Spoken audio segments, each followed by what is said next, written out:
নমস্কার বন্ধুরা, তোমরা সকলে কেমন আছো? আশা করি ভালো আছো। তোমাদেরকে সুবীর ব্লগে সুস্বাগতম জানাই। শীতের শুরুতে পূর্ব মেদিনীপুরের ময়নার রাসমেলা শুরু হতে আর বেশি দিন বাকি নেই, তাই আজ আমরা চলে এলাম ময়নার রাসমেলাতে।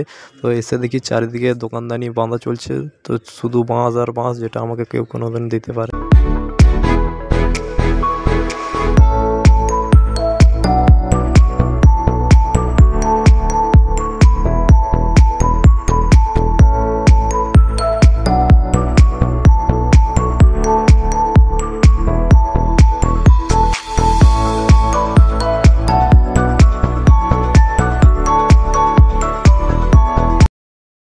তো 5ই নভেম্বর থেকে ময়নার রাসমেলা বসছে, তোমাদের আসার আমন্ত্রণ রইল। ভিডিওটি ভালো লাগলে লাইক, শেয়ার, কমেন্ট করুন।